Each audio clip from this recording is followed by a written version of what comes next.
शरणौ शरणं प्रपद्ये त्वाचार्यं श्रीधरं शान्तं षडाचार्यं यतिं गुरुं श्रीनिवासं मुक्तिनारायणं रामानुजं भजे।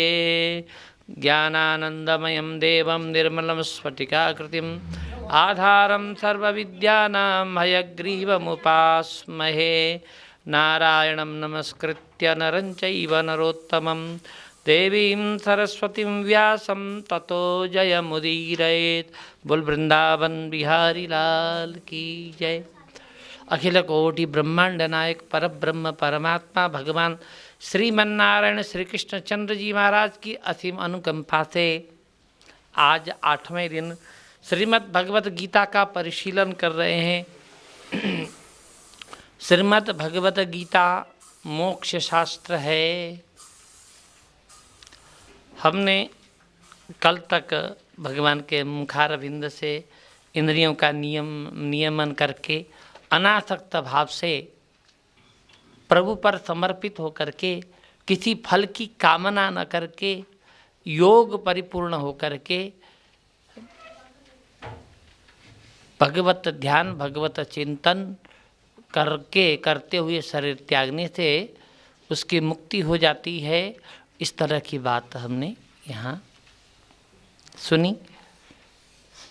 अर्जुन के प्रश्न थे, अध्यात्म क्या है, अधिभूत क्या है, अधिदैव क्या है इत्यादि प्रश्न भी थे। तो उसके उत्तर में अभी प्रसंग चल रहा है। अव्यक्तोक्षर इत्युक्तः तमाहु परमां गतिं यं प्राप्य न निवर्तन्ते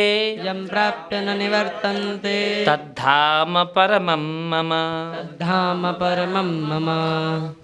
जो अव्यक्त कहा था वो अव्यक्त अक्षर ही है, ऐसा कहा गया है। उसी को परम गति भी कहते हैं। तम आहु परमां गति। उसे परम गति को अक्षर भी कहते हैं, अव्यक्त भी कहते हैं, परम गति भी कहते हैं। अच्छा, परम गति का तात्पर्य है कि जहाँ पहुँचने के बाद पुनः वापस न आना। यम प्राप्य न निवर्तन्ते, जहाँ जाकर के वापस न आना, यह परम गति है। अर्थात भगवान जहाँ पर साकार रूप से जहाँ पर विराजमान होते हैं वह श्री वैकुंठ परम गति है। वहाँ जाने के बाद कोई परवश होकर के पराधीन होकर के वापस नहीं आता। स्वेच्छा से तो आ जा सकता है, संसार में आता है, भ्रमण करता है, पुनः वापस जाता है स्वेच्छा से, लेकिन परवश होकर के आना नहीं पड़ता। तो जहाँ जाकर के जीवात्मा पुनः पराधीन होकर वापस नहीं आते हैं वही मेरा धाम है, भगवान कहते हैं। उसी को अपना धाम बताते हैं। धाम माने निवास स्थान, पवित्र निवास स्थान है, मैं वहीं रहता हूँ।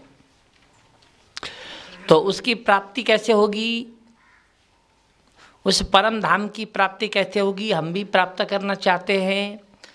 अगले श्लोक से बताते हैं। पुरुषः सपरः पार्थ भक्त्या लभ्यस्त्वनन्यया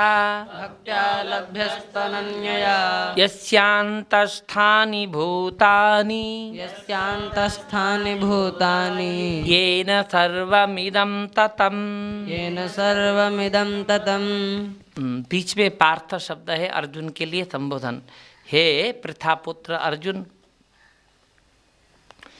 सह परः पुरुषः, वह परम पुरुष परमात्मा जिसके अंतर्गत समस्त भूत स्थित हैं। यस्य अंतस्थानी भूतानि, जिसके अंदर समस्त पुरुष, समस्त भूत, समस्त आत्माएं, जड़ अजड़, चेतन अचेतन, ये सब कुछ जिसके अंदर हैं वह परम पुरुष है। उसको यहाँ पर परम पुरुष कहा गया।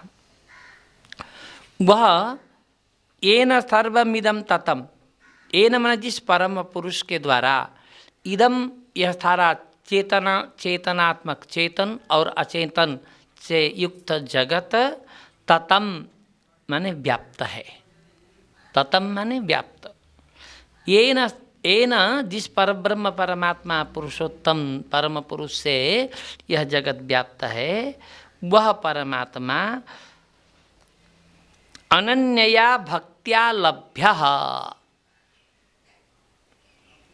पहली लाइन का अंतिम अनन्यया, यहाँ संधि विच्छेद करेंगे तो लभ्य तू अनन्यया ऐसा हो जाएगा। अनन्य भक्ति के द्वारा ही लभ्य है परमात्मा, अनन्य भक्ति के द्वारा ही लभ्य है।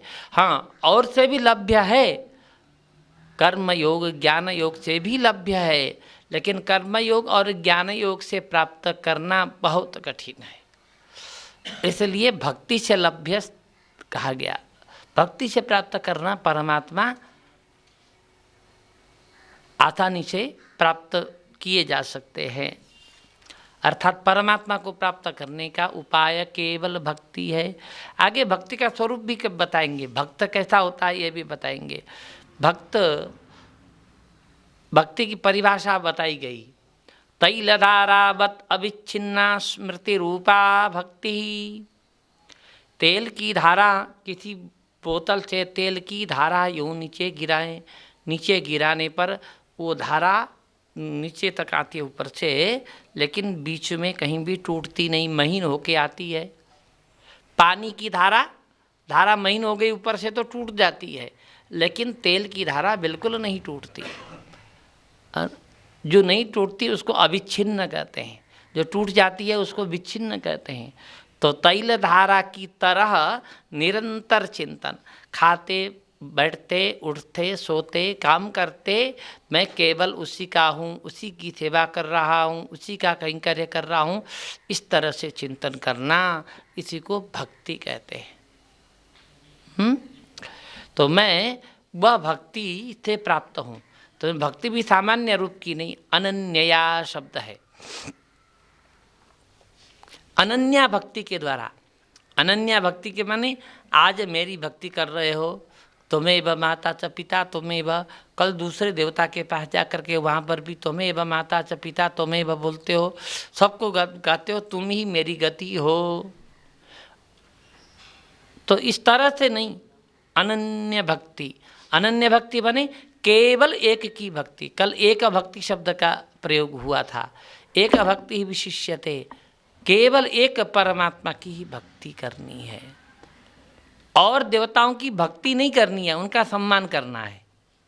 और देवताओं की भक्ति नहीं, और देवताओं की का सम्मान करिए, आदर करिए समय समय पर, लेकिन भक्ति केवल एक देवता की करिए। एक भक्ति शब्द का प्रयोग कल किया है, आप उसको दोबारा देख लीजिएगा।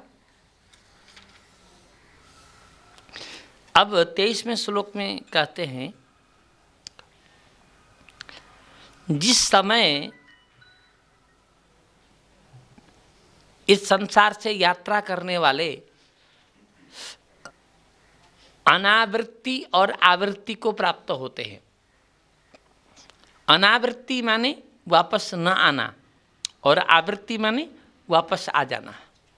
जिस समय इस संसार से जाने वाले फिर दोबारा वापस नहीं आते, और जिस समय संसार से जाने वाले वापस आ जाते हैं, इनका वर्णन करता हूँ।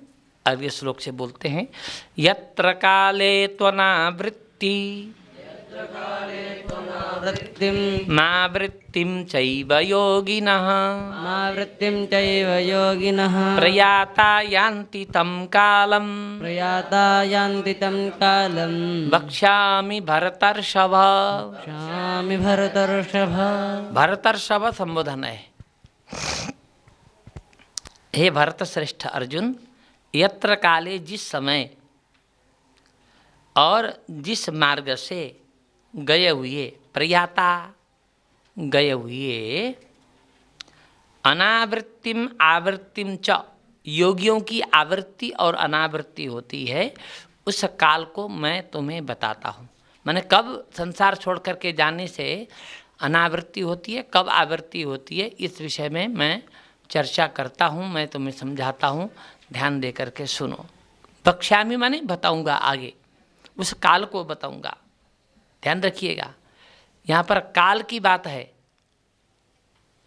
जायसवाल जी ने भी प्रश्न किया था इस विषय में, तो उस काल को बताता हूँ। भगवान ने यहाँ कहा, वह काल कौन है?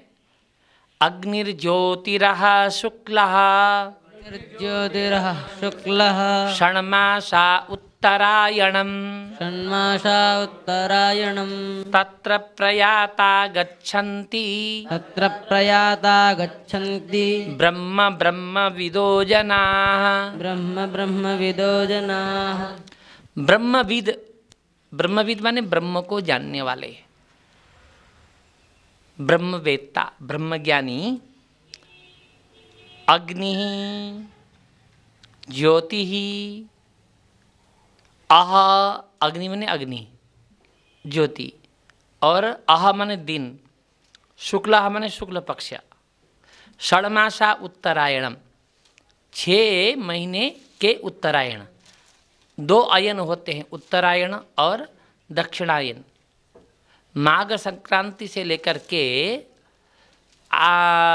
श्रावण संक्रांति तक उत्तरायण, श्रावण संक्रांति से लेकर के माघ संक्रांति तक दक्षिणायन होता है। इनमें गए हुए ब्रह्मवेत्ता जन ब्रह्म को प्राप्त हो जाते हैं। इस काल में दिन शुक्ल पक्ष, उत्तरायण, ज्योति मार्ग, अग्नि, ये सब इनका वर्णन किया। यहाँ अग्नि और ज्योति क्या चीज़ है ये आगे बताने वाले हैं। धूमो रात्रिस्तथा कृष्णः षण्मासा दक्षिणायनम् दक्षिणायनम् तत्र चांद्रमसं ज्योतिर तत्र चान्द्रमसं ज्योतिर् योगी प्राप्य निवर्तते। योगी प्राप्य निवर्तते। धूमा, धूमा माने धूम मार्ग, आगे बताने वाले हैं। अर्चिरादि मार्ग और धूम मार्ग जाने के 2 रास्ते हैं, आगे बताएंगे। तो अर्चिरादि मार्ग से जाने वाले जितने भी हैं वे सब मुक्त हो जाते हैं, अतः उनकी पुनरावृत्ति नहीं होती है। और धूम मार्ग से जो जाते हैं वे कुछ तो स्वर्ग चले जाते हैं, स्वर्ग आदि का भोग भोग करके क्षीणे पुण्य मर्त्यलोकम विशंति, पुण्य क्षीण हो जाने पर पुनः वापस आ जाते हैं। तो धूम मार्ग से जाने वाले रात्रि में तथा कृष्ण पक्ष में और दक्षिणायन के 6 महीनों में गया हुआ योगी चंद्रमा संबंधी ज्योति को प्राप्त होता है। तत्र चांद्रमसम ज्योति, चंद्रमा संबंधी ज्योति को प्राप्त होता है और वहाँ प्राप्त होकर के कुछ भोग करके निवर्तते, लौटता है। ठीक, न निवर्तते माने लौटते ही नहीं, और निवर्तते माने लौट जाते हैं। 2 प्रकार के गति हैं, यहीं पर स्पष्ट करने वाले अगले सब। शुक्ल कृष्णे गति हेते जगतः शाश्वते मते जगतः शाश्वते मते एकया यात्यनावृत्ति एकया यात्यनावृत्ति मन्यया वर्तते पुनः। मन्यया वर्तते पुनः। 2 प्रकार की गति है, शुक्ल गति और कृष्ण गति। पहले श्लोक में 24वें श्लोक में जो गति बताई गई है वो शुक्ल गति है, और 25वें श्लोक में जो गति बताई गई है ये कृष्ण गति है। शुक्ल गति को अर्चिरादि गति भी बोलते हैं, अर्चिरादि गति भी बोलते हैं, और कृष्ण गति को धूम गति भी बोलते हैं। तो ये 2 प्रकार की गतियां हैं, शुक्ल गति और कृष्ण गति। ये गति जगत में सनातन मानी गई है, माने ये एक बाद में बनाई गई गति नहीं है कि भगवान ने बाद में बना दिया है, ऐसा नहीं है। जब से प्राणी हैं तब से ये गति भी है। और प्राणी कब से हैं, जीव कब से हैं, अनादिकाल से हैं। तो शुक्ल कृष्णे गति हेते, हेते बने ये दोनों, जगतः शाश्वते मते, जगत में ये दोनों शाश्वत है माने सनातन हैं। एकया यात्यनावृत्तिम अन्यया वर्तते पुनः। एक गति से जाने पर याति अनावृत्तिम, अनावृत्तिम याति, अनावृत्ति माने पुनः वापस नहीं लौटता, अनावृत्ति हो जाती है। अन्य या दूसरी गति से जाने पर आवर्तते पुनः, पुनः संसार में वापस आता है। अर्थात 24वें श्लोक में वर्णित गति से जाने पर वह कभी वापस नहीं आता, और 25वें श्लोक में वर्णित गति से जाने पर वह कुछ दिन, कुछ वर्ष, कुछ महीने, कुछ शताब्दी तक वहाँ पर भोग भोग करके पुनः वापस आता है। 27वां श्लोक। नैते श्रुति पार्थ जानन् योगी मुह्यति कश्चन तस्मात् सर्वेषु कालेषु योगयुक्तो भवार्जुन। योगयुक्तो भवार्जुन। ये बताते हैं कि जाने का मार्ग हमें पता होना चाहिए। आप सब यहाँ क्यों आए? आप सब यहाँ क्यों आए? क्योंकि आप जब घर से चले तो यह सोच के चले कि हम वहाँ पर गीता व्याख्या में हमें जाना है, ऐसा सोच के आप वहाँ से चले। मार्ग भी जानते थे, सोच भी बनाया था, इसलिए यहाँ आए। अब हमारे पास सोच भी नहीं हो कहाँ जाना है और मार्ग भी पता न हो तो मरने के बाद कहाँ जाए?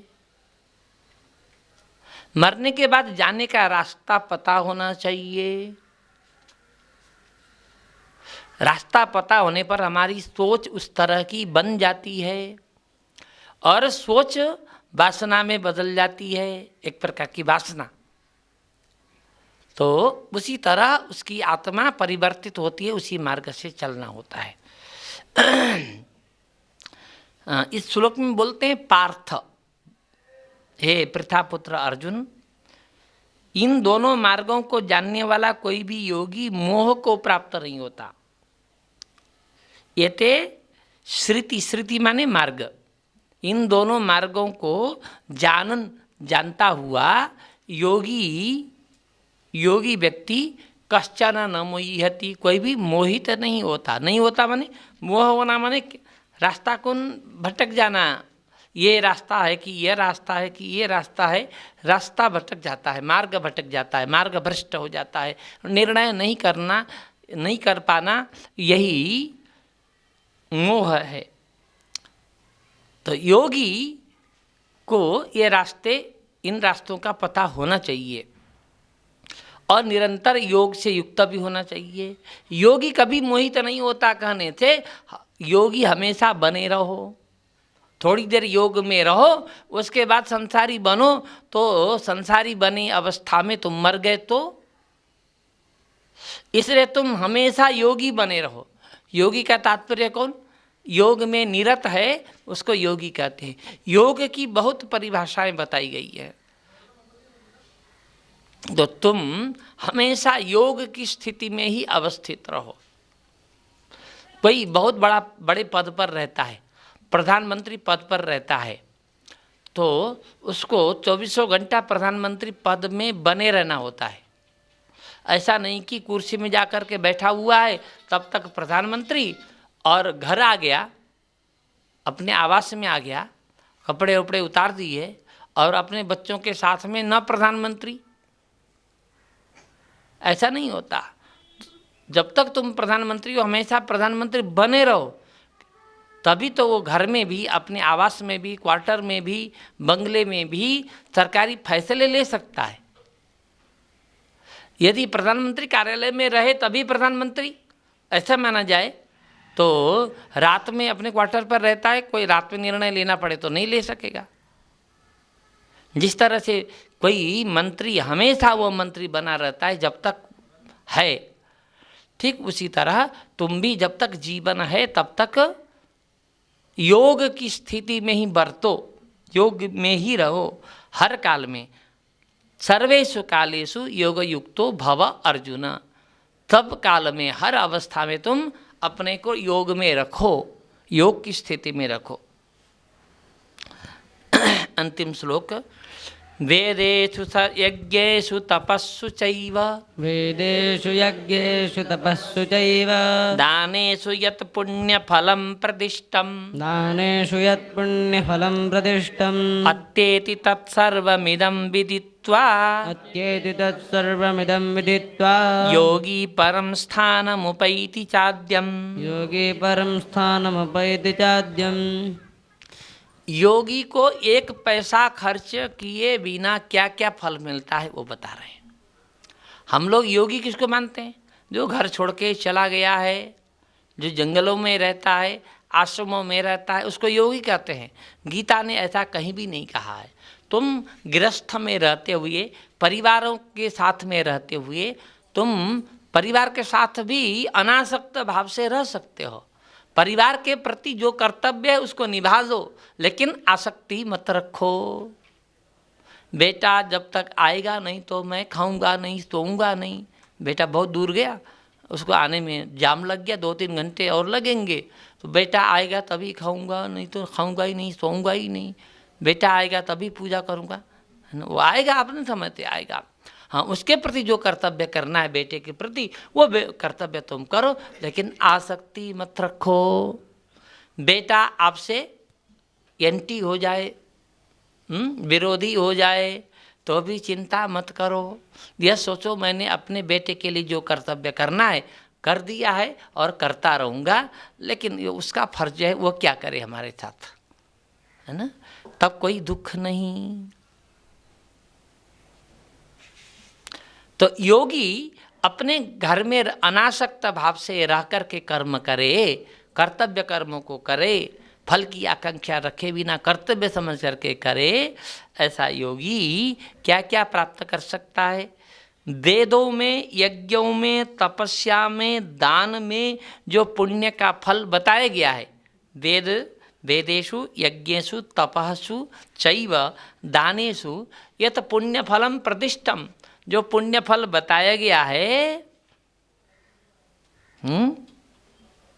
प्रतिष्ठम माने दिखाया गया है।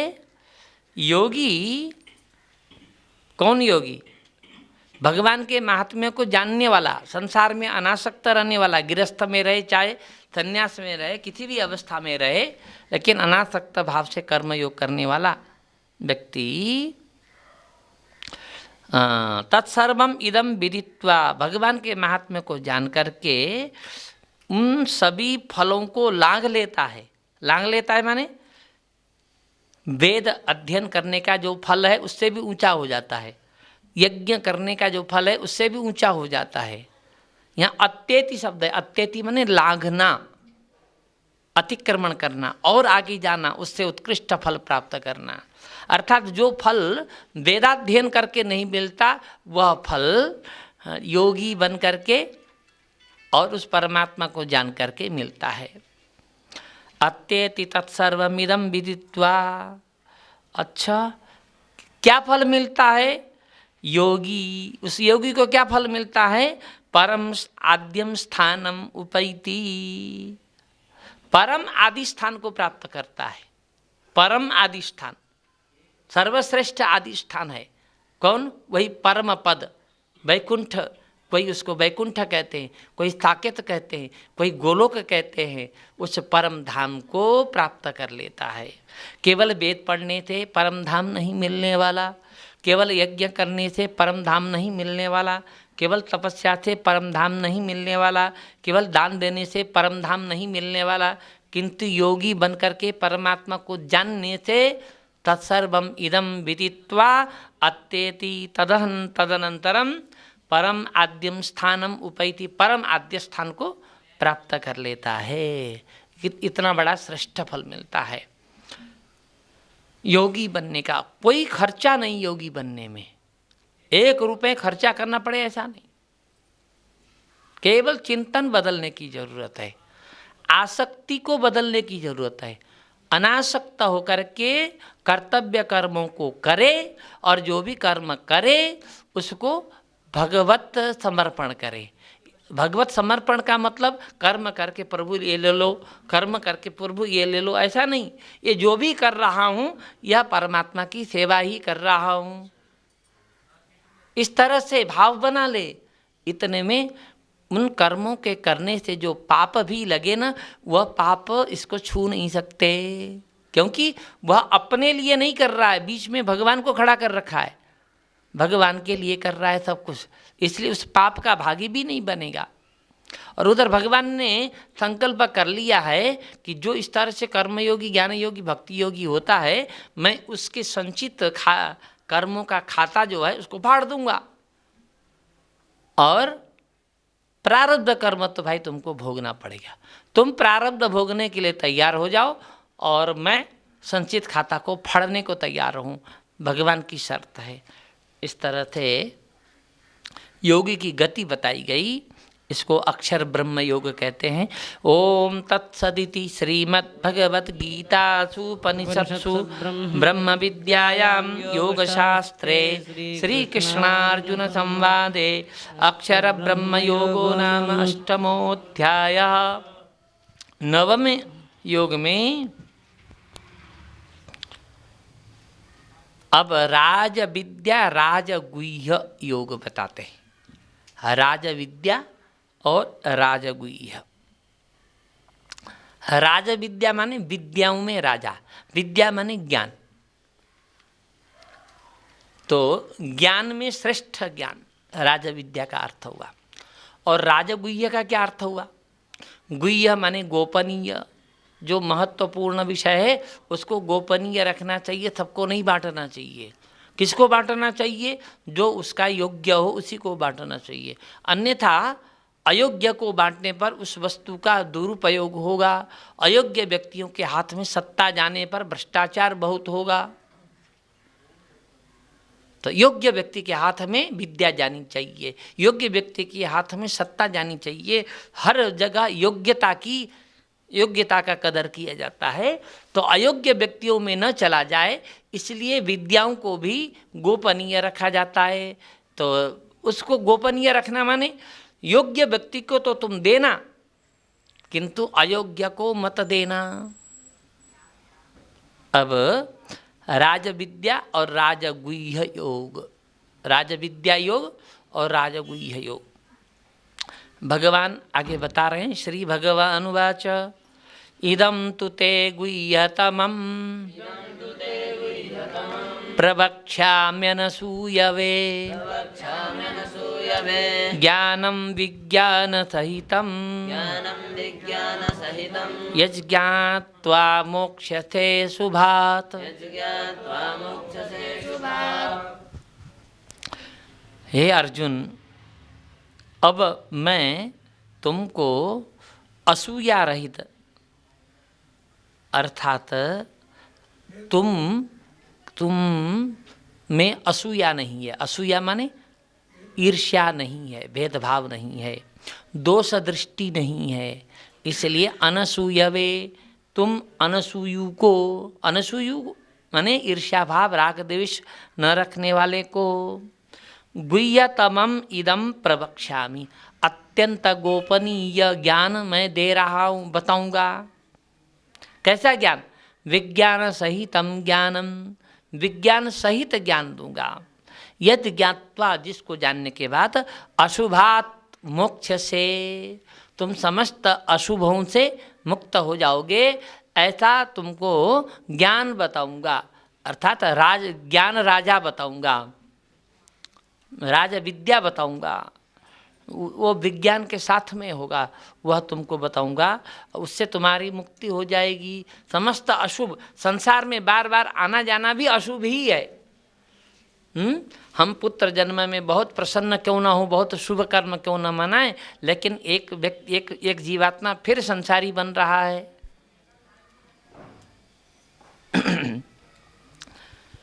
दूसरा श्लोक, राजविद्या राजगुह्यम पवित्रमिदमुत्तमम् प्रत्यक्षावगमं धर्म्यं सुसुखं कर्तुमव्ययम्। राजविद्या, राजगुह्य, गुह्य, ये पवित्रम उत्तमम, पवित्र भी है उत्तम ही है ना।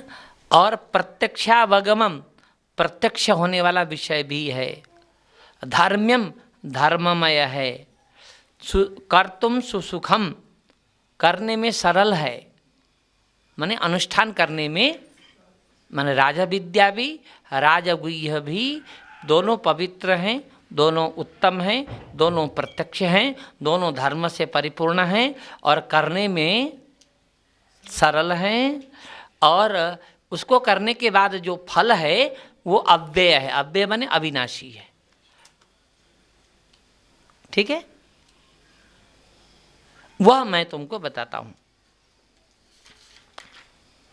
अश्रद्धाना पुरुषा, श्रद्धाना पुरुषा धर्मस्यास्य परन्तप, धर्मस्यास्य परन्तप अप्राप्य मां निवर्तन्ते, अप्राप्य मां निवर्तन्ते मृत्यु संसार वर्त्मनि। मृत्यु संसार वर्त्मनि। ध्यान रखिएगा, भगवान ईश्वर परब्रह्म, परमात्मा, परब्रह्म, जिसको ब्रह्म कहते हैं, जिसको परब्रह्म कहते हैं, वो एक ही है, केवल एक है। और उसके बाद जो